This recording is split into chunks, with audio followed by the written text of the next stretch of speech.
Ya, vamos a partir nuestra última clase de este semestre y de este curso. Eh, bueno, la clase anterior terminamos hablando de aislamiento sísmico. Hay un tema particular con el que voy a empalmar ahora, que es este tema del amortiguamiento, ¿cierto? Ya hablamos que el aislamiento sísmico básicamente se trata de interponer una interfaz flexible entre la subestructura y la superestructura. De esa manera nosotros logramos separar la respuesta de ambas cosas, ¿cierto? Mientras la respuesta de la subestructura va a ser la tradicional, ¿cierto? Solidaria con el suelo, con el movimiento del suelo, las aceleraciones, desplazamiento, etcétera. La respuesta de la superestructura va a estar controlada por las ondas que logren filtrarse a través de la interfaz flexible, ¿cierto? Van a pasar las ondas de periodo más largo, de frecuencias más bajas, y que son las que típicamente exigen menos a la superestructura. Cosa importante. Yo les estaba hablando de la linealización equivalente, que es un tema que se usa mucho en distintos aspectos de la ingeniería. No solamente se utiliza para el aislamiento sísmico a nivel de ingeniería básica, como les decía. Todos estos análisis linealizados, si bien los códigos en general los aceptan para niveles de proyectos ya para ingenierías de detalle y construcción, yo no les recomiendo que utilicen estas simplificaciones para un proyecto que ya se va a llevar a cabo y se va a construir. Para niveles de ingeniería básica, donde estamos probando la factibilidad técnica y económica del proyecto o los beneficios que nos pueda generar, sí, ahí es absolutamente razonable hacer simplificaciones para hacer análisis suficientemente certeros, pero no certeros a nivel de poder construir con detalle, sino certeros a nivel de factibilidades técnicas y económicas. ¿Ya? Bien, dicho eso, si no, yo quisiera linealizar esta fase aislada para poder resolver con un análisis modal espectral, ¿cómo debería hacerlo? Aquí tengo, ¿cierto?, las diapositivas que voy a compartirles para poder ayudarme un poco a contarles de este tema. ¿Ya? Esta cosa tiene la posibilidad de rayar, así que voy a poder rayar aquí. Bueno, yo les decía que básicamente, si uno conoce el desplazamiento que va a tener la interfase aislada y sabe que más o menos la constitutiva no lineal es esta que yo planteo aquí, que este es un modelo típico de Bowen, ¿cierto? O un modelo de Wen, si quieren, que tiene una rama inicial que es elástica, ¿cierto? Tiene una rigidez alta y es elástica. Tiene una segunda rama en que tiene un endurecimiento por fluencia, y la pasada entre las dos ramas es una pequeña curva más suave. Claro, aquí yo lo podría a lo mejor modelar esto con una bilineal y a nadie le importa eso. Bueno, para efectos de integración después de este asunto, los algoritmos funcionan bastante mejor cuando tenemos una variación leve de la rigidez, y esta curva me da una variación leve y gradual de la rigidez en esos puntos, ¿cierto? Cuando yo tengo una bilineal tengo un quiebre, y ese punto siempre es un problema para la integración. Por eso que cuando esto se hace en la realidad, preferimos tener una curvita, aunque esa curva pueda ser bastante suave o pueda no ser suave, pero siempre una curva es mejor para los métodos de integración. ¿Ya? Bueno, tenemos entonces este comportamiento que en principio es inelástico, no lineal, inelástico. Perfecto. Como tenemos este comportamiento, lo que nosotros sabemos es que cuando vamos a hacer el análisis, ¿cierto? Modal espectral, vamos a tener que llegar a algún punto. En general nos interesan los puntos que me dan los desplazamientos máximos y las eh, fuerzas máximas asociadas. Entonces, por ejemplo, ¿cuál es el asunto? Si yo digo, voy a tener una estructura que llega a ese nivel de desplazamiento, uno dirá, bueno, esta cosa es relativamente fácil, ¿cierto? Yo a lo mejor lo que puedo hacer es decir, mira, a ver, a este punto yo llego por este desplazamiento, y a ese punto tengo que llegar generando esta fuerza. Recuerden que en un análisis modal espectral en realidad me interesa re poco cuál es el camino que recorrí para llegar acá. Al análisis modal espectral, ¿cierto? Como es lineal, tengo que decirle, cuando en este punto tenga este desplazamiento, tengo que tener esta fuerza. Por lo tanto, en el modelo yo tengo que usar esta rigidez. esa de ahí. ¿Ya? Claro, con esa rigidez yo me voy al modelo, hago mi análisis modal espectral y claro, si alcanzo este nivel de desplazamiento, voy a alcanzar este nivel de fuerza. Estamos perfectos. Lo malo, ¿cierto? Y aquí voy a seguir con esto para darle eh, la idea de esto. Si yo tuviera, y voy a inventar acá, pero si yo tuviera después en el diseño un desplazamiento que me haga llegar hasta acá, claro, mi modelo linealizado me va a decir que este punto al que llegué está asociado a esta fuerza. Y ahí es donde tengo un problema. Porque si ustedes se fijan, ¿cierto? La fuerza por esta bilineal debería seguir un camino más o menos para allá. ¿Ya? Eso. Entonces, ¿qué me dice eso? Ah, cuando yo llego a este desplazamiento, que no es el anterior, llego a este desplazamiento, la fuerza que me genera no es la de acá arriba. La fuerza que me va a generar es esta otra. Y es esta otra la que tendría que yo obtener del modelo. Entonces aquí me doy cuenta que para este otro desplazamiento, este de acá, la rigidez que yo tendría que poner al modelo es esta otra, es esta verde. ¿Se fijan? Esta cuestión es re importante, ¿eh? ¿Cierto? No, no hay que mirarla muy superficial, porque ¿qué me dice esto? Que la linealización equivalente es muy buena, porque es muy fácil, pero tiene que ser consistente. Claro, a este desplazamiento la fuerza que sí tiene que producir es esta. Entonces yo tengo que poner esta segunda rigidez. ¿Qué significa eso? Que cuando yo linealizo para un desplazamiento dado, para una condición dada. No puedo tener una rigidez linealizada para cualquier resultado. No, la rigidez linealizada o cualquier parámetro linealizado funciona solo en un punto, en el punto de control, ¿cierto? En todo el resto del recorrido esta porquería está mala, ¿cierto? Por ejemplo, si yo tengo esta rigidez verdecita, ¿cierto? Pero resulta que los desplazamientos ahora están por acá, ¿cierto? Los voy a dibujar. Me meto a ese desplazamiento. Ese desplazamiento me va a dar esta fuerza, pero también está mala, porque este desplazamiento me debería generar esta fuerza. No está de acá abajo. Entonces, claro, la verdad es que la rigidez equivalente va a estar mala en todos los puntos, excepto en el que me interesa, que es este de acá. ¿Cierto? Ahí es donde tenemos que tener el ojo. La rigidez, ¿cierto? Equivalente y todos los parámetros linealizados me sirven únicamente en el punto de diseño, que la verdad es que es el único que me interesa también, no me interesa otro, ¿ya? Entonces, por eso que es una herramienta tan poderosa, pero tengo que tener cuidado. Tiene que ser consistente. Alguien dirá, chuta, pero es que si yo no conozco el desplazamiento, no puedo hacer la linealización. En general, los códigos, ¿cierto? Ustedes le entregan desplazamientos máximos de diseño. Recordemos que estamos hablando en este momento de estructuras aisladas. Las estructuras aisladas están en zonas en las que el desplazamiento ya se empieza a estabilizar. Pero, de todas formas, mirándolo desde un punto de vista mucho más global, mucho más transversal y más amplio, uno podría decir, mira, me invento el desplazamiento. Listo, me invento el desplazamiento.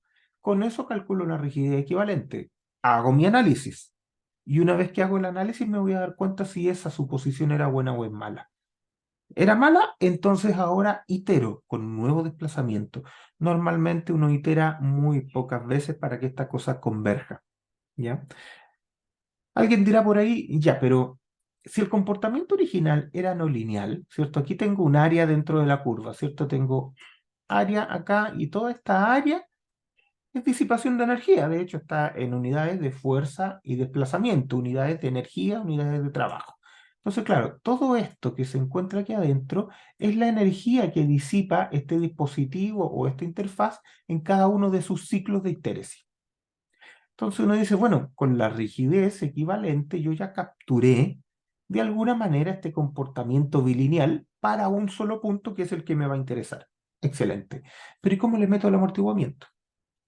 Bueno, la forma típica es generar este amortiguamiento como una incorporación en el espectro que yo voy a utilizar.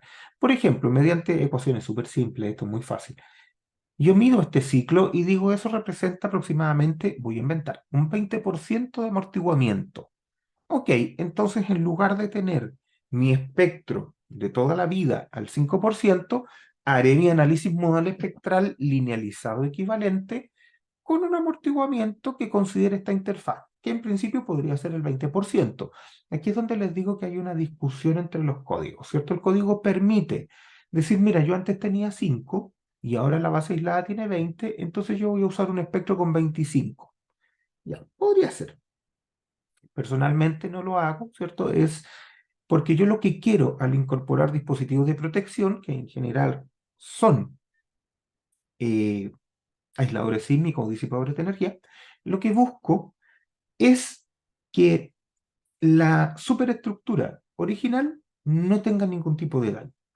Y como no va a tener ningún tipo de daño, o es lo que yo espero, lo que a mí me gustaría, lo que yo postulo, entonces no quiero que haya disipación de energía por daño, y eso quiere decir que no hay un amortiguamiento del 5%. A lo mejor podrá haber del 1, del 2, una cosa así mucho más incipiente. ¿Qué hago yo? Simplemente digo, si la interfaz me da 20%, me quedo con ese 20% y listo. Ahora, esta es una discusión un poco más teórica que práctica, porque en amortiguamientos grandes, como es el 20%, 25%, 30%, el sumar un poco más de amortiguamiento no es tan importante, no cambia demasiado los resultados. Cuando yo tengo amortiguamientos pequeños y le sumo más amortiguamiento, ahí los resultados cambian. Por ejemplo, si estoy en un 3% y le sumo un 3% más y paso al 6%, ahí tengo cambios fuertes en la respuesta. Pero si estoy en el 20% y lo paso al 23%, no cambio mucho la respuesta, capaz que nada. Entonces, en realidad es una discusión un poco más teórica que práctica. ¿Ya? Se dan cuenta de aquí mismo, ¿cierto? Que cuando hablo de periodo, entonces, claro, uno dirá, ¿cómo calculo el periodo? Ah, con la rigidez. ¿Pero con cuál rigidez? ¿Con la elástica? ¿Con la posfluencia? ¿Con la equivalente? Claro, si calculo un periodo con la rigidez elástica, me va a salir un periodo cero. Si calculo con esta otra, me puede salir un periodo grande. En realidad, lo que se habla normalmente es de un periodo linealizado en estas cosas. Entonces, yo lo calculo con la rigidez equivalente. Entonces, es como un periodo equivalente para cada ciclo de esto, ¿ya? Que viene de una rigidez equivalente, que viene de un amortiguamiento equivalente. Normalmente tenemos esas tres variables cuando vamos a hacer un análisis modal espectral de tipo linealizado equivalente. Necesito la rigidez equivalente porque la modal espectral es esencialmente lineal elástico. Tengo un amortiguamiento que lo voy a meter a través del espectro y el periodo en realidad no lo necesito para nada, pero si lo quiero calcular sería un periodo linealizado con esta rigidez. ¿Te fijas? Entonces, esta es una buena forma en que resolvemos a veces los temas de aislamiento sísmico para nivel de prefactibilidad o de factibilidad técnico-económica. Les insisto, cuando vamos ya a ingeniería de detalle para construcción, yo creo que lo correcto es hacer análisis tiempo-historia considerando las propiedades no lineales de los elementos que correspondan. ¿Ya? Bien, sigamos avanzando entonces en esto. Tengo otro videito, se los voy a mostrar aquí. Veamos aquí, este es un ensayo, si se fijan no tiene sonido, es un ensayo de deformación de aisladores. Aquí se llegan a deformaciones del orden del 400%, como decía la presentación original. Claro, que es una deformación porcentual del 400%, del 200%, es deformación de corte, ¿ya? Esa es la que estamos viendo. Una deformación del 400% significa que se movió para el lado 4 veces la altura de goma, ¿ya? Eso es lo que esto significa. Veámoslo nuevamente para que vean esta cosa, ¿cierto? Ahí dice deformaciones de corte que llegan del orden del 400%. Aquí estamos viendo un aislador elastomérico, ¿ya? La goma tiene una capacidad de deformación muy grande. Típicamente no se exigen a este nivel los aisladores durante un evento sísmico, ni siquiera un evento severo, pero sí se ensayan a deformaciones laterales muy grandes para ver cuál es su comportamiento y si son dispositivos suficientemente confiables.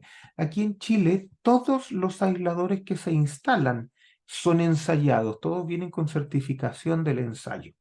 De hecho, opinión quizás personal, pero a mí me parece que los criterios con que se puede rechazar un aislador son mucho más severos de respecto a cuál es el daño que podría hacer ese aislador si se llega a instalar. Nosotros cuando diseñamos podemos considerar la variabilidad de muchas propiedades y eso es lo que corresponde hacer, ¿cierto? Durante el curso hemos aprendido que no hay ninguna propiedad mecánica estructural que sea absolutamente invariante. Algunas varían más que otras, ¿cierto? Si uno habla, por ejemplo, de la fluencia de los aceros, tiene una campana de Gauss bastante conocida y sabe más o menos dónde está la media, dónde está el nivel nominal, dónde están los niveles máximos. Bueno, cuando uno tiene un valor o un parámetro al que su diseño es muy, muy sensible, lo que corresponde es que uno analice toda la banda de valores que puede adoptar ese parámetro y vea para toda esa banda que los resultados finales cumplan con aquello que usted necesita. En particular, si usted dice, mira, la variabilidad de la rigidez del sistema aislado va entre esto y esto, bueno, sería muy razonable que usted validara el diseño para toda esa banda, ¿cierto? Pensando y dando por hecho que esa banda de parámetros es influyente en su resultado final. ¿Se fija? Por ahí vamos en esa dirección. Sigamos avanzando. Cuando hablamos de el impacto en el espectro, ¿cierto? Tenemos varias formas de revisar esto. Una bastante simple es mirar, oye, yo tengo mi espectro en formato S sub A, pseudoaceleraciones, ¿cierto? Y mi estructura está inicialmente acá, en el puntito rojo. Entonces uno dice, bueno, si yo le incorporo una interfaz de aislamiento, primero la puedo llevar de esta zona de periodos relativamente cortos y que están en los máximos, la puedo sacar de ahí y llevarla a una zona suficientemente baja desde el punto de vista del corte basal, ¿cierto? Estaría pasando ese punto rojo, lo estaría llevando aquí. Además, yo sé que la interfaz de aislamiento me permite incorporar amortiguamiento al sistema. Por lo tanto, además de haberme corrido hasta acá, me voy a bajar en otras líneas de amortiguamiento. Si se fijan, acá si solo incorporo amortiguamiento, bajaría acá, que ya es bueno. Pero en el caso de la base aislada, además puedo cambiar el periodo. Me voy hacia acá. Entonces tengo dos bajadas. Una es por el cambio de periodo, alargamiento del periodo equivalente si quieren, para que esta cosa se entienda bien y sea consistente. Muevo el periodo equivalente y además incorporo aislamiento. Entonces tengo dos bajadas. ¿Ya? Alguien dirá, ¿y qué tan eficiente es esto en estructuras que ya están acá? ¿Cierto? Porque aquí, claramente, si la estructura tiene periodo corto y es una estructura relativamente pesada, claro, tengo mucha ganancia en correrme a ese periodo largo y poner amortiguamiento. Pero si la estructura es de periodo largo y ya está acá, ¿qué gano? Bueno, a lo mejor no gano por darle periodo, porque no se va a mover mucho en esta zona ya, pero sí gano al incorporar amortiguamiento. Sería una forma bastante inteligente de reducir la demanda, reducir desplazamientos, reducir un montón de cosas. Ahora, hay otras formas para incorporar amortiguamiento sin necesariamente cambiar el periodo, que son los disipadores de energía, ¿cierto? Si queda tiempo en esta clase, nos vamos a pasar un poco a los disipadores de energía, pero desde ya les cuento, un disipador de energía es un elemento que está destinado esencialmente a incorporar amortiguamiento adicional a la estructura y lo puede incorporar por muchas vías, ¿cierto? Por el uso de fluidos viscosos, por elementos histeréticos, platificación de metales, por ejemplo, amortiguadores de masa sintonizada. Hay varias formas en que uno puede incorporar ese amortiguamiento adicional a la estructura para que pueda controlar la demanda sísmica o demandas de otro tipo, ¿ya? Demandas dinámicas en general. Bien, si esto lo grafico en un formato de desplazamiento ahora y no en un formato de S sub A, nos da esto, ¿cierto? Estábamos nosotros por acá, en nuestro periodo, y en desplazamiento estábamos aquí. Y ahora que le subimos el periodo, ahora estamos para acá. O sea, en principio pasamos de ahí hasta acá.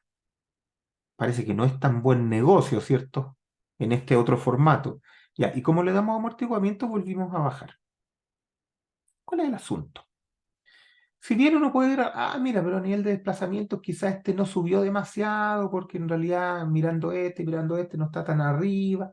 Ya, por ahí puede haber algo, ¿cierto? A lo mejor los desplazamientos finales igual son más grandes que los desplazamientos iniciales. Pero ¿qué es lo que uno tiene que mirar acá para entenderlo bien? Miremoslo a nivel de edificio. si hay un edificio, ¿cierto?, de varios pisos, en principio, este desplazamiento, ¿cierto?, uno podría pensar que se reparte en los distintos pisos, ¿cierto? El drift entre pisos, ¿cierto? Si yo sumo todos los drifts entre pisos, llego al desplazamiento de techo, que es normalmente lo que uno mira acá. Entonces, bien, tengo un desplazamiento chiquitito a nivel de cada piso y con la sumatoria de todos los desplazamientos yo llego al de techo, que es el desplazamiento grande. Excelente. Y aquí uno dice, oye, pero aquí tengo más desplazamiento. Sí, pero hay una diferencia sustancial y que este desplazamiento se genera en el sistema de aislamiento. La gran mayoría, si no todo ese desplazamiento, se concentra en el sistema de aislamiento, en la interfaz de aislamiento, con lo que nosotros, en general, tenemos que el edificio completo tiene drift de entrepisos muy pequeños, en particular menores que los que tenía antes. O sea, el edificio en este punto debería tener drift de entrepisos que son mucho menores que los drifts de entrepisos que tenía acá. ¿Se fijan? A pesar que el del desplazamiento total pueda ser mayor, el desplazamiento a nivel de drift de entrepiso es menor. Ahora, los dispositivos de aislamiento. Claro, ahora yo llegaré a que tienen que desplazarse 20 centímetros sin ningún problema. Y sí, a diferencia del tema del piso blando, que yo les decía que concentrar en un solo piso la demanda de deformación iba a concentrar la demanda de ductilidad y eso típicamente nos llevaba a malos resultados.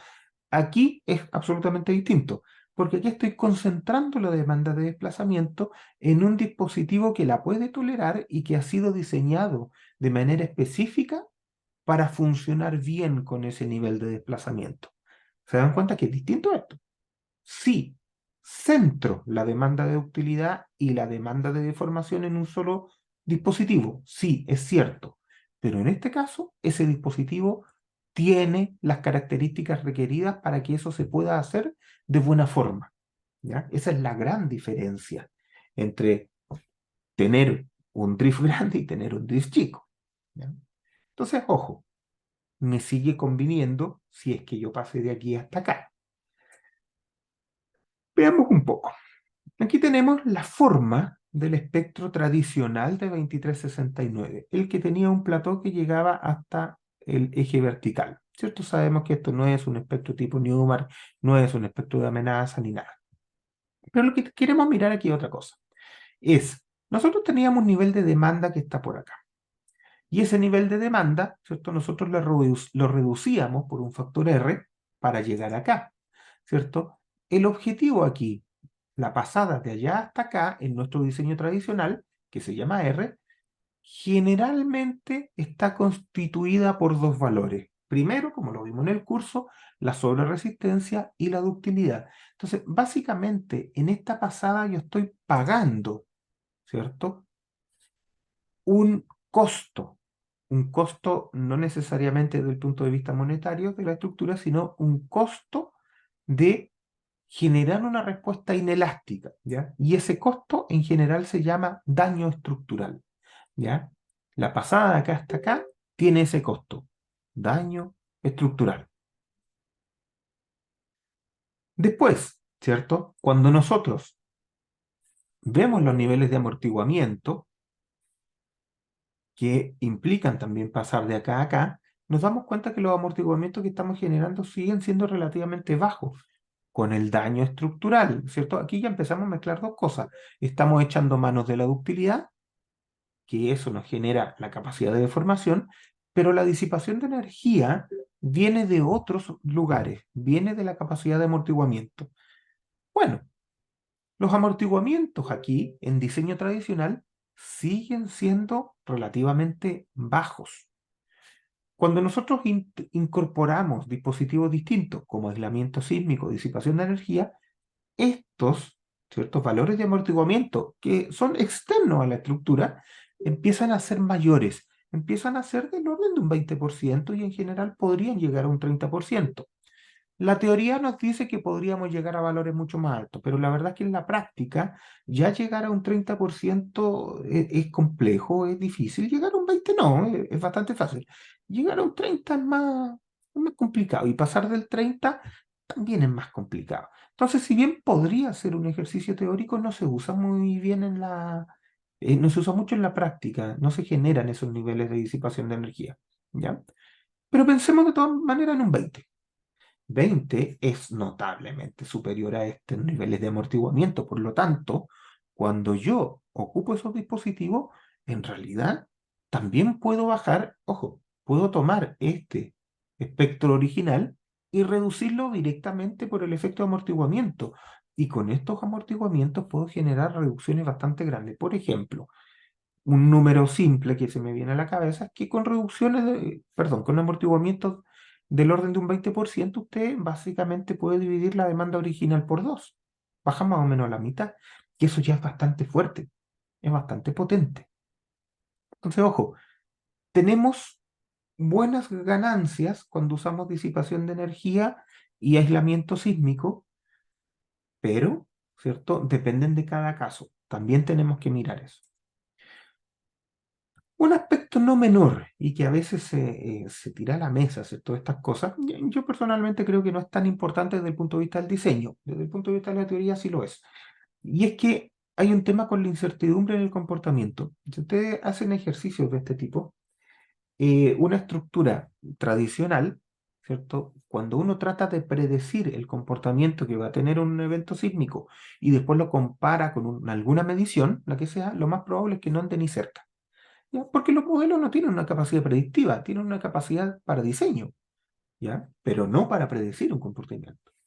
En el caso de los edificios aislados, claro, como el comportamiento de los aisladores es muy conocido, incluso está ensayado, ¿cierto? El modelo tiende a funcionar muy bien con respecto a lo que se puede medir durante un evento sísmico, ¿ya? O sea, si usted pone no sé, un sensor en el techo del edificio y ve qué es lo que le pasa durante un evento severo y después ocupa ese registro para poder, el mismo registro, ¿cierto? Para poder predecir qué es lo que le pasaría teóricamente al techo, lo más probable es que tenga una concordancia muy potente, ¿ya? Y eso es porque usted conoce bastante bien las características del dispositivo que va a concentrar, ¿cierto? O que va a ser más influyente en la respuesta del edificio. En el otro caso, en el caso tradicional, usted no lo conoce. ¿Ya? Ahí hay una diferencia grande. Pero aquí lo que más quiero hacer hincapié en que tradicionalmente, el diseño tradicional de toda la vida, el que hemos visto en este curso hasta este momento, nos dice la pasada desde un espectro elástico a un espectro reducido tiene un costo y en general ese costo es daño estructural. Ojalá conocido, ojalá reparable, pero no en todos los casos. ¿Ya? Ahí es donde tenemos grandes diferencias. Cuando nosotros hablamos de estructuras protegidas, estamos queriendo, en general, llegar a respuestas esencialmente elásticas y que toda la disipación de energía se produzca en los dispositivos que yo incorporé con ese objetivo. Entonces, claro, ahí yo puedo decir, mira, sí, a través de este diseño puedo llegar a respuestas estructurales, esencialmente elásticas, y puedo también llegar a respuestas no estructurales elásticas. Y eso significa protección de contenido. Significa no daño estructural. Hoy por hoy, el daño a contenidos es lo más caro en los eventos sísmicos. Hoy por hoy, por lo menos acá en Chile, podemos decir que nuestro daño estructural es bastante controlado con diseño tradicional, pero el daño a contenidos no necesariamente, sobre todo cuando tenemos contenido sensible, ¿ya? Equipamiento, personas, ¿cierto? En algún hospital, por ejemplo, podemos tener contenido muy sensible y ahí es donde no necesariamente los diseños tradicionales nos van a aportar demasiado. Entonces, este es un camino muy bueno hacia la protección de contenido. Siempre se habla que uno cuando ocupa estas herramientas baja la demanda sísmica, la exigencia sísmica, hasta 10 veces. Aclaremos un poquito eso,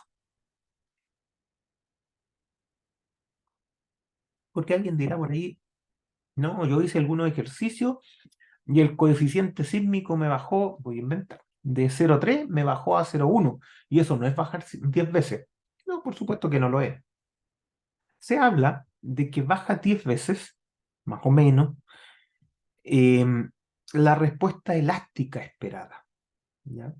O sea, si usted le va a pedir respuesta elástica a un edificio tradicional, lo compara con una respuesta elástica que le está pidiendo al edificio aislado. Eso es comparar peras con peras, no peras con manzanas, ¿ya? Porque cuando usted dice, no, del 0,3 pasé a 0,1, ahí, ojo, porque el 0,3 con diseño tradicional, usted le metió un R bien grande y ese R significa que esta cuestión se está dañando un montón. En cambio, el 0,1 que viene de la parte aislada significa que usted no tiene daño. Entonces no está comparando peras con peras, está comparando peras con manzanas, ¿ya? No son comparables directamente. Tiene que comparar a nivel de cuál es el objetivo que me entrega cada uno de los dos diseños, que en principio son muy diferentes. Pero miremos aquí. Este es un ejercicio de cualquier tipo de cosa, ¿cierto? Un registro, ¿cierto? Que se integra y se hace un espectro. Entonces, ¿qué tenemos acá arriba? El azulito, ¿cierto? Este es un espectro de un registro en particular al 5%, y tenemos una estructura que podía estar aquí para respuesta elástica. Entonces, después se le incorpora el aislamiento sísmico, con lo que cambia el periodo de la estructura, pero también cambia el amortiguamiento. Entonces, claro, si yo le pusiera un amortiguamiento del 20% y no le cambiara, ¿cierto? 20% acá, y no le cambiara el periodo, yo pasaría ya de acá hasta acá. Claro, el amortiguamiento en la zona de amplificación, ¿cierto? Que está en la zona de aceleraciones de un espectro, es muy conveniente, ¿ya? Bueno, bajo acá. Ahora, cuando yo muevo el periodo, ¿cierto? Si no le cambio el amortiguamiento, me muevo acá. Y si le pongo amortiguamiento, me muevo para abajo. Entonces, en realidad, claro, yo pasé de este punto a este punto. Esa es la pasada que típicamente uno dice, oye, baja como 10 veces. Ya, pues no necesariamente son 10 veces, pueden ser 5 veces, 8 veces. El punto es que baja mucho, ¿ya? Entonces, ojo, sí, la bajada de una respuesta elástica original a una respuesta elástica en interfaz aislada baja mucho, baja muchísimo. Ahora, claro, ¿el coeficiente sísmico baja lo mismo? No, no necesariamente. Ya, puede bajar mucho menos, o incluso podríamos tener algún caso anecdótico en que el coeficiente sísmico sea exactamente el mismo. Pero ojo, usted está logrando desempeños finales muy diferentes. En un caso, un desempeño con daño, y quizás mucho daño, y en otro, optando, no vamos a poner que hay garantía, pero optando de manera muy razonable a un daño nulo. Bien, otro videíto, ¿cierto? The tests for this project were significantly beyond code requirements. Each isolator was subject to a series of 10 critical earthquakes. Este sí tiene sonido, así que les voy a compartir el sonido del computador acá y lo vamos a ver desde cero. Aquí se trata de un test también con un registro, o sea, en el caso anterior no era con registro, ahora es con registro, y también hay distintos tipos de aisladores. Veámoslo y después lo comentamos. The tests for this project were significantly beyond code requirements. Each isolator was subject to a series of 10 maximum credible earthquakes. Maximum average corner displacement obtained from the 7-time history analyses is 30 inches for the maximum credible Tenemos earthquake. The maximum corner un displacement of any deslizador earthquake plano is 38 inches. friccional debajo de The un aislador 45-inch test atomérico. was conducted to demonstrate the reserve capacity and robustness of the isolation system. The test machine has a vertical load capacity of 6,000 tons, a lateral load capacity of 1,000 tons, and a lateral displacement capacity of 48 inches. It is also capable of lateral velocities of up to 70 inches per second. The machine's capabilities were fully utilized in performing the tests and time history earthquake records shown here. Se fijan, se ensayan a distintas velocidades, ¿cierto? Estas cosas, bueno, las velocidades de diseño. Aquí lo que se está viendo es un aislador elastomérico, pero abajo, en lugar de estar anclado a la subestructura, esto tiene un deslizador plano. ¿Qué gracia tienen los deslizadores planos? En algún momento se usaron como aisladores también, ¿cierto? La fricción seca es muy fácil de modelar, ¿cierto? Porque la fricción crece, crece, crece, crece, y cuando alcanza el umbral se produce el deslizamiento, ¿ya? Ahora aquí hablamos de fricciones bastante bajas, ¿cierto? Aquí tenemos normalmente, esto es teflón contra acero pulido a espejo. que es la mínima fricción que se puede generar, pero aún así con mínima fricción estamos hablando de valores de 5% quizás, 3%, por ahí anda. Ahora, esto tiene algunos detalles en el cálculo, ¿cierto? Que es que la fricción depende de la velocidad de movimiento. Entonces ahí en la integración de esta cosa en el tiempo se pone media jodida. Pero eso tiene que ver con la integración numérica. No estoy diciendo que por eso el deslizador vaya a ser una mala solución. Un deslizador de este tipo, ¿cierto? Disipa harta energía. Ahora, lo común no es que se ocupe de esta forma, ¿cierto? Aquí yo le estoy mostrando un video, se ensaya de esta forma este dispositivo compuesto, pero no es muy común que se aplique de esta forma. Lo normal es que uno tenga un deslizador elastomérico, perdón, un aislador elastomérico, y tenga en paralelo otros sistemas de disipación de energía. Por ejemplo, la fricción plana es muy buena para disipar energía. Entonces uno podría tener algunos aisladores elastoméricos con capacidad restitutiva y otros aisladores planos, quizá, con capacidad de disipación de energía importante. ¿Por qué un deslizador plano podría tener algún detalle si uno lo ocupa solo? Bueno, al ser plano, ¿cierto? No tiene una fuerza restitutiva per se, como sería la goma en el aislador elastomérico. Eso significa que al finalizar el evento sísmico el edificio podría quedar con deformaciones remanentes. No hay ningún problema porque lo puedo gatear y volver a posicionarlo como estaba originalmente, ¿ya? Pero es una acción que hay que hacer de todas maneras y eso siempre puede ser incómodo. Entonces, ojo, el deslizador plano normalmente se ocupa en paralelo con otras cosas. Hay deslizadores, los vamos a ver más adelante, deslizadores friccionales tipo péndulo, que sí tienen una fuerza restitutiva y por eso se usan bastante más. ¿Ya? Bien, sigamos avanzando con estas cosas. Tipos de aisladores. Veamos ahora cuáles son. Los aisladores, a diferencia de los disipadores de energía, no son tantos los que se usan. Ya yo aquí les voy a mostrar los más usados. Hay algunos otros, pero no son muchos. ¿Ya? En cambio, los disipadores de energía todos los días se inventa uno. ¿Ya? Los aisladores no tanto. Veamos, ¿cuáles son los más utilizados? Primero, los aisladores de goma, elastomérico. ¿Ya? LDR que es de bajo amortiguamiento y HDR que es de alto amortiguamiento. ¿Qué es bajo amortiguamiento? ¿Qué es alto amortiguamiento? Bueno, bajo amortiguamiento será del tipo 5%, alto amortiguamiento en goma será 15%. ¿Ya? Solo por la goma, solo por cómo funciona la goma. Ojo, ¿cómo se arman estas cosas? Bueno, plaquita por arriba, plaquita por abajo, lámina de goma, lámina de acero, lámina de goma, lámina de acero y así.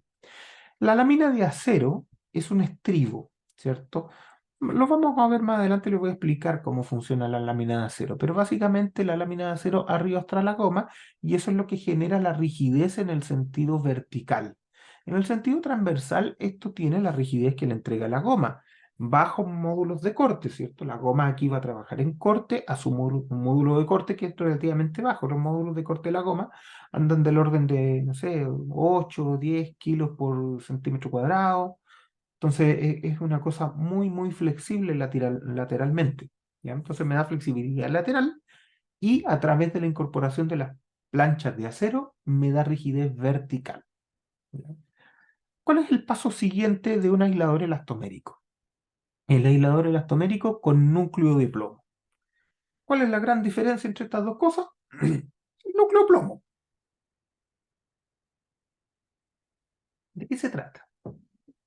Que al incorporar el núcleo de plomo, ¿cierto? Que es básicamente un cilindro de plomo aquí, que está también incorporado de manera muy justa y sin dejar espacio ni holgura con las láminas de goma, ¿cierto? Cuando viene la fuerza horizontal, el plomo, ¿cierto? La toma porque es el elemento más rígido metálico y se empieza a deformar. La gracia es que el plomo tiene una fuerza, ¿cierto?, de fluencia en corte lateral del orden de 100 kilos por centímetro cuadrado. Entonces, esta deformación lateral del plomo genera mucha disipación de energía y se puede ciclar mucho el plomo. Ojo, estos dispositivos no son fusibles desde el punto de vista que cuando se activan después haya que cambiarlo. No, para nada. Estos dispositivos, en principio, pueden aguantar un montón de terremotos. No tengo que ir a cambiarlo. tendré que ir a inspeccionarlos para ver si pasó algo raro, si se dañaron de alguna forma, si se los comieron los ratones, no sé, alguna cuestión de ese tipo, pero no es el objetivo de estos dispositivos que se cambien en cada sismo, para nada. Entonces, ojo, aquí tengo el corazón de plomo que se va a deformar en corte y va a disipar mucha energía. Un corazón de plomo, ¿cierto? Un aislador elastomérico con corazón de plomo disipa sin ningún problema el 20% del que yo le hablaba y llega al 30% sin mucho problema tampoco. Entonces, ojo con eso, ¿ya? La incorporación de plomo garantiza una disipación de energía muy, muy importante y además garantiza una rigidez inicial importante porque esto se va a empezar a deformar lateralmente únicamente cuando el plomo llegue a fluir lateralmente. Entonces tiene una zona inicial, la estructura, en la que va a permanecer perfectamente rígida. No va a funcionar como aislada. Solamente cuando se alcance la fuerza de corte que plastifica el plomo, entonces esto va a empezar a funcionar como un edificio aislado. Y eso tiene eh, varias chorezas, digamos. Primero que para eventos pequeños, no necesariamente el edificio se va a comportar como un edificio aislado, se puede comportar como un edificio normal, ¿ya? Y solo esta cosa se va a activar para eventos fuertes. Eso es muy interesante. En muelles, por ejemplo, uno podría generar, y no estoy diciendo que haya que hacerlo siempre, no es que las normas lo exijan, pero uno podría tener, por ejemplo, aisladores elastoméricos y decir, ya, para la condición de atraque del barco, yo voy a poner plomo de tal manera que el muelle se porte como un muelle rígido. Y después, solamente para el caso de sismo severo, entonces ese plomo va a fluir y va a portarse el muelle de manera aislada y disipando energía. Eso se puede perfectamente, las fuerzas de corte, les cuento, en un muelle, ¿cierto? Que tiene un tablero de hormigón armado común, ¿cierto? Son mucho más fuertes las fuerzas de sismo que las fuerzas por atraque de los barcos, ¿ya? Entonces, eso se puede perfectamente. No estoy diciendo que haya que hacerlo así, pero son opciones. ¿Qué otro tipo de aisladores tenemos? Aquí tenemos un péndulo friccional, ¿ya? Por sus siglas en inglés, ¿cierto? Un péndulo friccional. ¿Qué es esto? Es un dispositivo que trabaja por fricción, como los deslizadores planos que vimos hace poco. ¿Cuál es la idea? Que aquí tengo una superficie curva. Acá, ¿cierto? Tengo un elemento de acero, bueno, todas estas cuestiones son de acero. Y aquí tengo una lenteja, ¿cierto? Básicamente esto es una lenteja que puede girar. Entonces, claro, cuando esto se mueve para acá, este elemento se levanta. Entonces, claro, esto genera una fuerza autocentrante que depende solo de la gravedad. Entonces, claro, cuando yo tengo un péndulo friccional, es poco probable que al final del evento sísmico esta cosa quede desplazada. No es lo que tiende a pasar porque tengo una fuerza que es la misma gravedad que es restitutiva frente al péndulo. Ahora, ¿por qué se llama péndulo friccional? Porque ustedes saben que el periodo de un péndulo depende del largo de el cable, ¿cierto? Que lo sostiene, el largo de la cuerda o lo que sea. Entonces, bien, en este caso, el período depende totalmente del radio de curvatura de esta superficie, no depende de nada más. Aquí no hay una rigidez tan clara como en el caso del elastomérico. Aquí hay una rigidez inelástica, ¿cierto? Toda esta rigidez viene por el K sub G, ¿cierto? La rigidez por efecto P delta. Entonces, ojo, la rigidez me la determina la curvatura de esto. Ahora, el tamaño del deslizador, bueno, depende del desplazamiento lateral que yo tenga para diseño. ¿Ya? Ahí sí, esto será tan grande como el desplazamiento que yo necesite. Ahora, ojo, que en esta superficie de deslizamiento, ¿cierto? Hay fricción, quiera yo o no, ¿cierto? La fricción cero no existe. Entonces, aquí también se genera eso que les comentaba hace un rato, que la fricción también depende de la velocidad de desplazamiento en cada instante.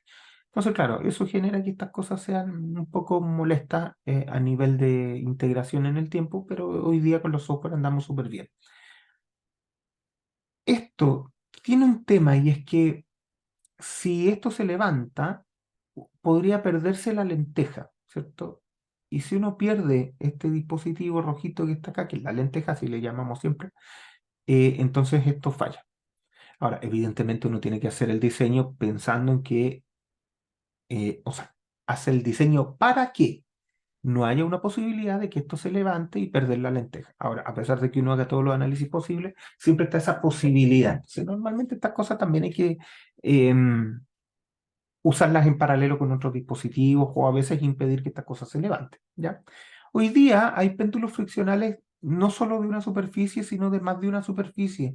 Incluso hay algunos hoy día con doble lenteja, una arriba de otra. Es como poner uno aquí y poner otro dispositivo acá arriba, parecido a eso, que generan varias superficies de desplazamiento, ¿ya? Este es el más tradicional que le estoy mostrando acá. Puede ser pequeño, puede ser grande, ¿ven? Ahí está a escala humana.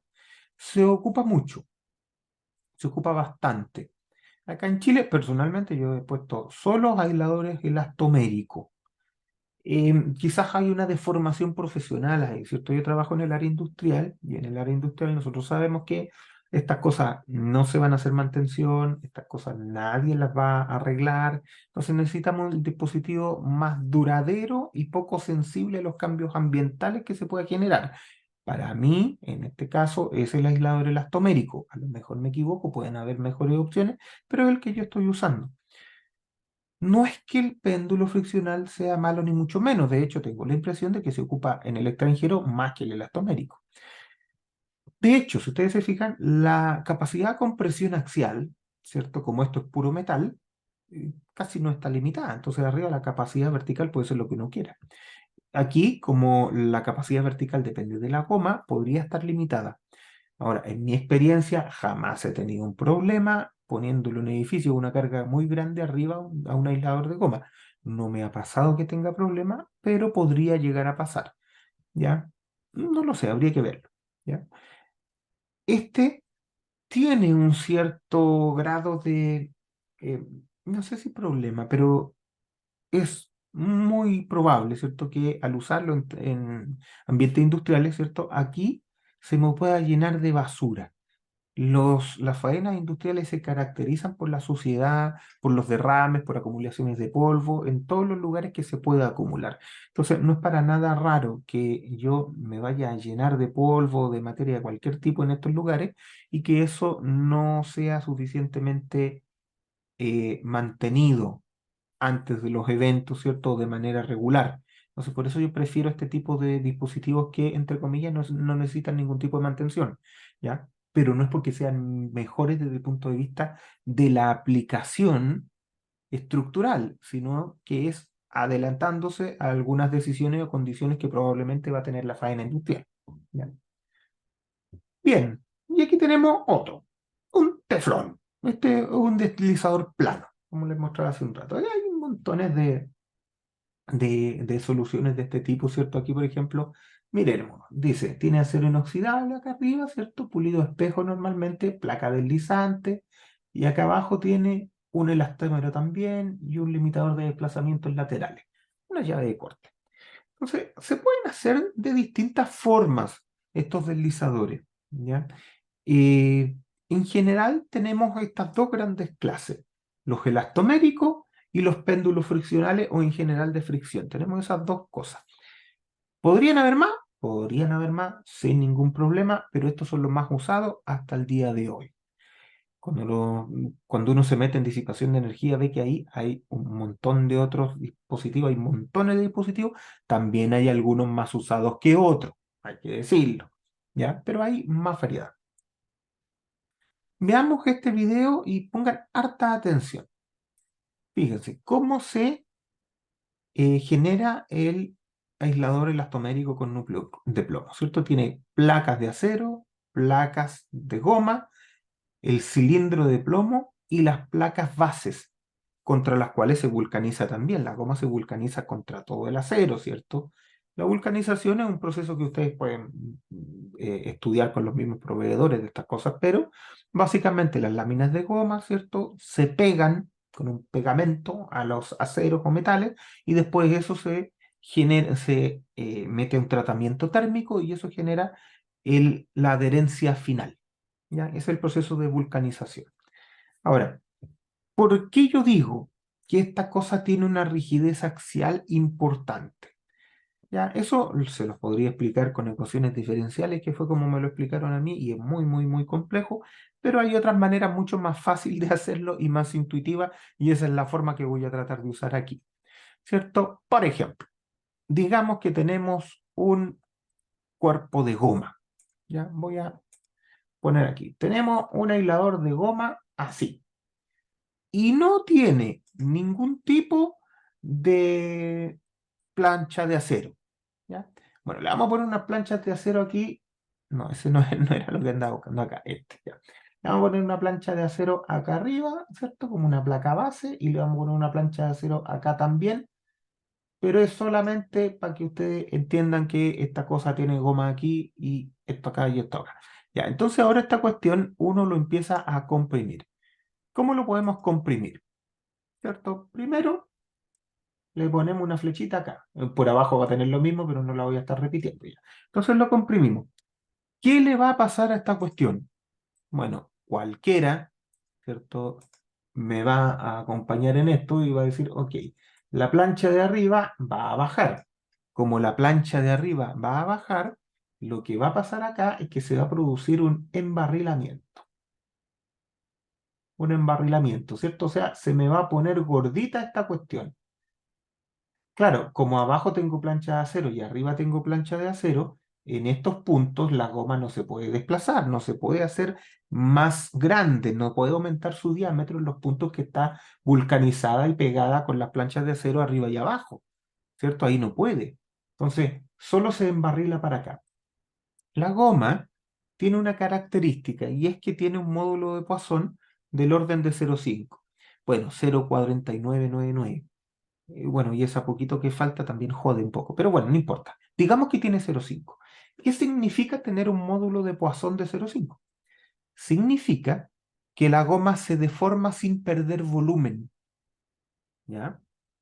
O sea, todo lo que bajó acá arriba está recuperado acá, está recuperado en este efecto de embarrilamiento, ¿cierto? O sea, para yo entender cuánto baja por acá, también tengo que calcular el volumen de acá, ¿cierto? ¿De qué se trata el efecto de embarrilamiento? Básicamente que esta cosa aumenta su diámetro en la zona central, ¿cierto? Suficientemente lejos de arriba y suficientemente lejos de abajo, porque, insisto, arriba y abajo estos puntos están pegados a las placas de acero, por lo tanto no se pueden mover.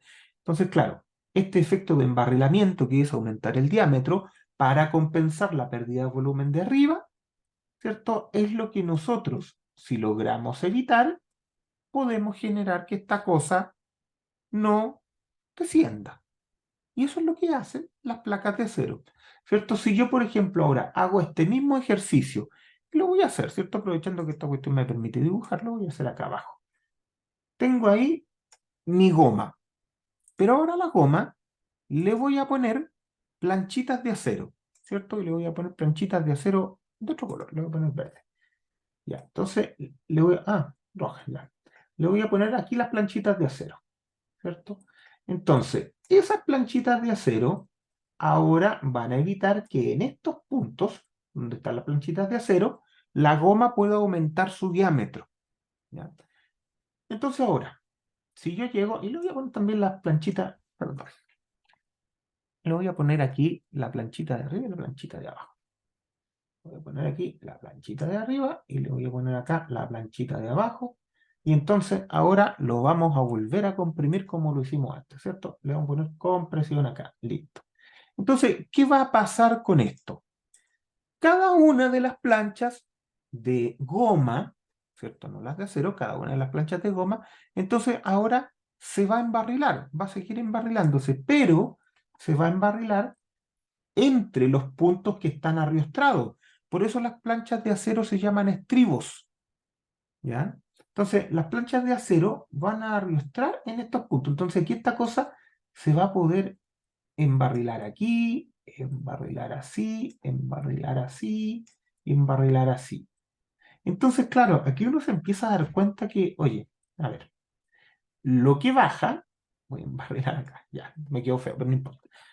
Lo que baja el aislador, lo que se comprime en la vertical, únicamente es el volumen que pueda generar acá por el lado, por este lado y por el otro también, ¿ya?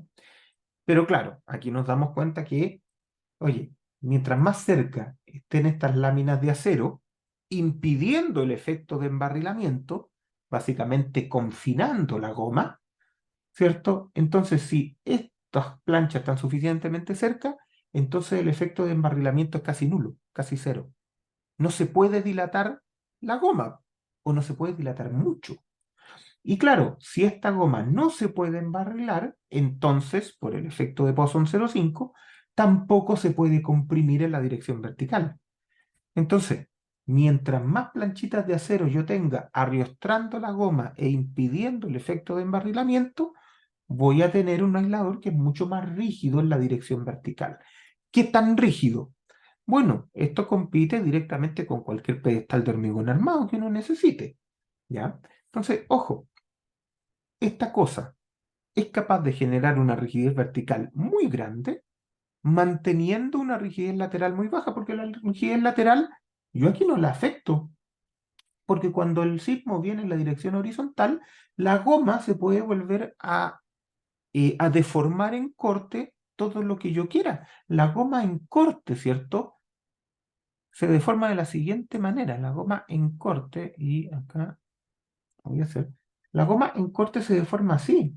O sea, esta es la deformación de corte del aislador y esa deformación se puede mantener independiente de las planchas de acero que yo ponga. Aquí pongo todas las planchas de acero que yo quiera y esa deformación de corte no la voy a estar impidiendo. Por lo tanto, la rigidez lateral del aislador elastomérico no la voy a perder con las planchitas. Las planchitas lo único que van a generar es que este efecto de embarrilamiento no se pueda producir y por lo tanto me van a entregar rigidez vertical suficientemente grande y comparable con cualquier otro elemento rígido en esa dirección. Desde ya me doy cuenta que si no le pongo planchas de acero, se me va a producir sí el efecto de embarrilamiento y esta cosa en el sentido vertical puede quedar flexible. ¿Ya? Es posible. Pero ya les digo, este es un tema de diseño. Yo lo puedo calcular y de hecho se calcula, ¿cierto? Yo voy a necesitar para mi modelo, voy a necesitar calcular la rigidez vertical, la rigidez horizontal y todas esas cosas. ¿Ya? Por lo tanto, esto es parte del diseño. En general, ¿cierto? El código, nuestra 2745, nos pide una rigidez en la dirección vertical que sea al menos compatible con una frecuencia de 9 Hz, ¿ya? Evidentemente puede ser más rígido, pero eso es lo mínimo que nos pide, ¿ya? Ahora insisto, en la dirección vertical uno calcula. ¿Por qué es tan importante tener esto? Por dos razones. Primero, porque esto es parte del diseño. Y lo segundo es porque a veces se dice que el aislador elastomérico podría causar una flexibilidad en la dirección vertical o una rigidez muy baja en la dirección vertical que afecta las actividades que se desarrollan al interior de la construcción. Y eso no es cierto. Podría pasar, pero podría pasar por un mal diseño, no porque la tecnología fuerce a que la dirección vertical también sea una dirección flexible. No, yo podría llegar a diseñar algo que también aísle en la dirección vertical. Eso lo puedo hacer, pero por diseño. No es que estas cosas necesiten y yo esté forzado a proveer una dirección vertical flexible. Eso no es así. De hecho, en general, los edificios aislados, la dirección vertical son perfectamente rígidos como cualquier otro y se pueden desarrollar las actividades en su interior sin ningún problema. ¿Ya? Entonces, insisto, esto es parte del diseño. Sigamos avanzando. Va, tengo que cambiar la flechita. Aplicaciones. Veamos algunas aplicaciones y algunos ejemplos, ¿cierto? Que se conocen. En estanques, por ejemplo, aquí les estoy mostrando un estanque de GNL. Los estanques de GNL, ¿cierto? De gas natural licuado, trabajan a temperaturas muy, muy bajas, muy bajo cero. Estamos hablando de 50, no me acuerdo cuál es el número, pero muy bajo cero para que esta cuestión se pueda licuar. Por lo tanto, todos los estanques de gas natural licuado, por normas, ¿cierto? Y por leyes, son aislados sísmicamente. ¿Ya? Chile no es la excepción a esa regla. Entonces, ¿cómo yo voy a aislar un estanque? Bueno, de esta forma, si se fijan, aquí tengo un bosque de aisladores. Claro, alguien dirá, ¿y por qué no los ponen más abajo? No, porque la idea aquí es que quede una interfaz, ¿cierto? Una distancia entre la losa de fondo del estanque y la losa de fundación donde se están poniendo los pedestales de aislación, que permita la inspección. Entonces yo aquí tengo que dejar un espacio para que entre gente a inspeccionar esto, si es que en algún caso se necesita, e incluso espacio para que se pueda hacer un recambio de aisladores en el caso de que eso sea requerido.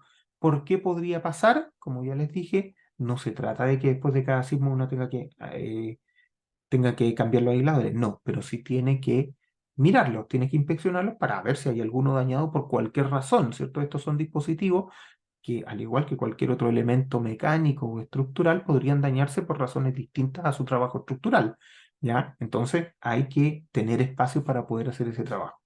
Y bueno, hay montones y montones para poder aislar estos estanques que en general son bastante grandes, ¿cierto? Aquí, por ejemplo, se muestra la grilla de aisladores que hay debajo del estanque. Alguien dirá, ¿y no puedo poner un aislador grande? No, en general aquí tengo que tener un tema, em, tengo que tener el cuidado suficiente para darme cuenta que estos son apoyos puntuales. Y el apoyo puntual siempre es un problema. Entonces tengo que tener abajo una losa de fundación que aguante esas cargas puntuales y una losa de fondo que también aguante esas cargas puntuales. Entonces, claro, esta grilla también condiciona el dimensionamiento de las losas superiores e inferiores. ¿Cómo son estos aisladores? De esa forma, en este caso son péndulos friccionales. ¿Ya? Otro ejemplo, ¿cierto? Aquí tenemos un ejemplo de un estanque también, pero ahora está sobre aisladores elastoméricos. Alguien dirá, ¿por qué el otro estaba en péndulos friccionales y este está en aisladores elastoméricos? Bueno, son decisiones de los diseñadores. Aquí, como comentario, ¿cierto? Estos aisladores parecen muy altos, ¿ya? Muy altos pensando en lo que personalmente yo he diseñado y he definido. Normalmente para mí el aislador elastomérico es más grande, tiene un diámetro más grande que su altura. ¿Por qué esto podría ser un problema? Digamos desde ya, de que no hay antecedentes y tenemos que dar por hecho que quien diseñó esto lo hizo perfectamente y que pasó todos los códigos que tiene que pasar y esto está correcto, ¿ya? Pero ¿por qué yo digo que esto podría no ser la mejor solución tener un aislador elastomérico muy alto? Por el problema de pandeo y de esfuerzos y deformaciones de segundo orden. Los aisladores, a diferencia de los elementos estructurales, sí van a cambiar geometría. ¿Cierto? Recuerden que se están deformando bueno, los ensayos se deformaban al 400%, yo tampoco me muevo más allá del 100%, 150 quizás. Pero significa que la deformación lateral puede ser del orden de su altura. O sea, un aislador que tiene 20, 30 centímetros de alto puede deformarse lateralmente 20, 30 centímetros. Y eso hace que pueda haber un efecto pedalta no en toda la estructura, sino que en el aislador. ¿Ya? Entonces, ahí también hay que tener cuidado porque un análisis modal espectral no va a ver eso, porque no tiene efectos P delta y eso lo tengo que mirar por fuera. Bueno, también hay un tema y es que el aislador lateralmente es flexible por su objetivo de funcionamiento, su objetivo natural de funcionamiento es lo que estamos buscando. Pero el ser flexible lateralmente también lo hace susceptible al pandeo. ¿Cuándo se pandean las cosas, cierto? Cuando uno agarra una columna y la empieza a comprimir, ¿cierto? Le pone carga. Claro, dependiendo de su resistencia a salir de su eje, a salir del plano, su rigidez a salir del plano, va a resistir más o menos. Bueno, el aislador está hecho para que sea flexible. Entonces, la carga vertical podría generar un pandeo siempre y cuando el aislador no se haya verificado para eso. Entonces, claro, cuando usted tiene un aislador tipo dona, digamos gordito pero no muy alto, esa cosa no va a pandear, la geometría impide que pandee. Pero cuando usted tiene un aislador que puede ser alto comparado con su diámetro, aquí podría haber algún efecto de pandeo. Desde ya les digo, insisto, no estoy diciendo que esto vaya a fallar, estoy diciendo que hay que tener cuidado. Y todo esto viene en el diseño. En el diseño es donde yo tomo todas estas precauciones de que no pasen este tipo de cosas y que no vaya a tener algún tipo de problema el sistema de aislamiento. Otra estructura, una estructura de acero, ¿cierto? Esto es un estanque de agua elevado. ¿Por qué lo muestro? Siempre se dice que las estructuras industriales no se pueden aislar. Bueno, aquí tengo una foto que dice lo contrario, como dicen por ahí los memes de TikTok. Ya, aquí hay una estructura de acero aislada. Yo no sé, y aquí tengo que ser transparente, no sé si es necesario aislar esta estructura o no. Lo que quiero mostrar aquí es que sí se puede, y en general se puede aislar la cosa que uno quiera. Lo que uno necesita hacer es evaluar si el aislamiento sísmico o la incorporación de disipación de energía es un aporte en mi proyecto. Si es un aporte en el proyecto, entonces estamos perfectos, no hay ningún problema, seguimos y se hace. Pero si no es un aporte, no lo uso. ¿Ya? Entonces ahí es donde está la diferencia. No se trata de decir, aislemos todo, o mira, siempre es un aporte, o como se pueden aislar estructuras de acero, aislémoslas todas. No, no, no, no estoy diciendo eso ni nada que se le parezca. Estos dispositivos son una herramienta más entre todas las que debe tener el ingeniero estructural cuando hace sus diseños o cuando evalúa sus soluciones.